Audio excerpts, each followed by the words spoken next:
عالمی یوم اردو اور انجمن اردو صحافت جموں کشمیر کے یوم تاسیس کی مناسبت سے ہوٹل شہنشاہ بولیوارڈ میں ایک شاندار اور معنویت سے بھرپور تقریب کا انعقاد کیا گیا، جسے مشترکہ طور انجمن اردو صحافت جموں کشمیر اور جموں کشمیر اردو کونسل نے منظم کیا تھا۔ تقریب کا عنوان اردو زبان و صحافت کل، آج اور کل رکھا گیا تھا، جبکہ اس موقع پر تقسیم اسناد و اعزازات 2025 بھی عمل میں لائی گئی اور 2 کتابوں کی اجرائی بھی عمل میں لائی گئی۔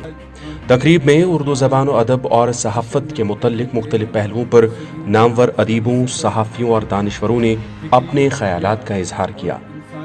مقررین نے اردو کی تاریخی اہمیت، موجودہ دور کے چیلنجز اور مستقبل کے امکانات پر روشنی ڈالی۔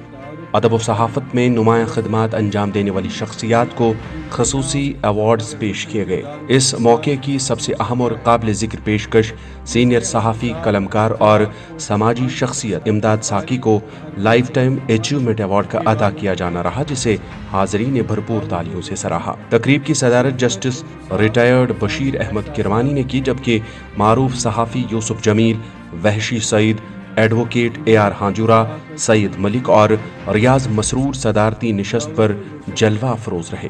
تمام معززین نے موضوع کے مختلف پہلوؤں پر مدلل اور جامع گفتگو کی۔ استقبالیہ خطاب صدر Jammu Kashmir Urdu council advocate AR ہانجورہ نے پیش کیا، جبکہ کلیدی خطبہ ممتاز علمی و ادبی شخصیت پروفیسر نذیر احمد ملک نے پیش کیا۔ معروف صحافی یوسف جمیل اور ریاض مسرور نے بھی اردو زبان اور اردو صحافت کے بدلتے ہوئے منظرنامے پر قابل قدر روشنی ڈالی۔ انجمن اردو صحافت کا تعارف ناظم نذیر، ایڈیٹر تعمیل ارشاد اور رکن مجلس عاملہ نے پیش کیا۔ تقریب میں ایک تعزیتی قرارداد بھی منظور کی گئی، جس میں حال ہی میں وفات پانے والے صحافیوں اور ادیبوں کو خراج عقیدت پیش کیا گیا۔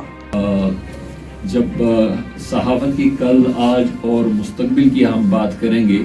تو اس بات کی اہمیت سے انکار نہیں کیا جا سکتا، بلکہ اس کی اشد ضرورت ہے کہ جو ہمارے نئے صحافی ہیں ان کی صحیح رہنمائی ہو۔ اکثر یہ گلہ کیا جاتا ہے کہ سوشل میڈیا پہ بہت ساری چیزیں ہیں جن کا صحافت کے ساتھ کوئی تعلق نہیں، لیکن وہ صحافت کے نام پہ وہ چیزیں کی جا رہی ہیں۔ اس کے علاوہ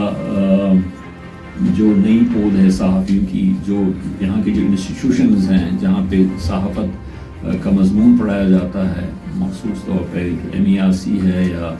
اسلامک یونیورسٹی میں یا کچھ ڈگری کالجز میں بھی، یہاں پہ سینٹرل یونیورسٹی میں، تو وہ صحافی جو ہیں وہ بلا شبہ اپنے لیے ایک جو ان کے لیے اپنے لیے ایک صورت بنا رہے ہیں، اپنے لیے ایک مقام حاصل کرنے کی کوشش کریں، اور اس میں بڑی حد تک وہ کامیاب ہو رہے ہیں۔ بلکہ بہت سارے ایسے صحافی ہیں جو نہ صرف مقامی طور پر بلکہ نیشنل لیول پہ اور انٹرنیشنل لیول پہ بھی انہوں نے اپنا نام کمایا ہے۔ وہ ایک الگ طبقہ ہے صحافیوں کا۔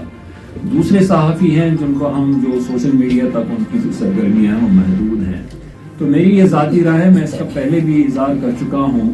کہ جیسے ہم کشمیری میں کہتے ہیں کہ عید سین کی گاش، میں اس سے بالکل خائف نہیں کہ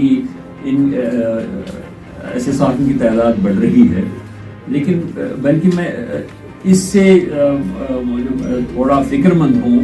کہ جو صحافت کے جو بنیادی اصول ہے وہ ان پہ عمل پیرا نہیں ہے، بلکہ ان سے ہٹ کے وہ صحافت کے نام پر اپنی جو سرگرمیاں ہم وہ جاری رکھے ہوئے ہیں۔ اور ایسے لوگوں کو صحیح ڈگر پر ڈالنے کے لیے ضروری ہے کہ ان کی صلاحیت سازی ہو، اور مجھے خوشی ہے کہ انجمن اردو صحافت اس نے کئی سیمینار کیے، ابھی ذکر بھی کیا کسی نے کہ دور دور تک انہوں نے پونچھ میں بھی کیے، راجوری میں بھی کیے، باقی ایریاز میں بھی انہوں نے گاندربل میں کیے، اور بہت ساری جگہوں پہ انہوں نے ایسے ورکشاپس کا انعقاد کیا جہاں پہ جو نئے صحافی ہیں یا جو لوگ اس پیشے میں آنا چاہتے ہیں تو ان کے لیے جو صلاحیت سازی کے لیے سیمینار بھی کیے، ورکشاپس بھی کیے، وہ سلسلہ جاری رہنا چاہیے۔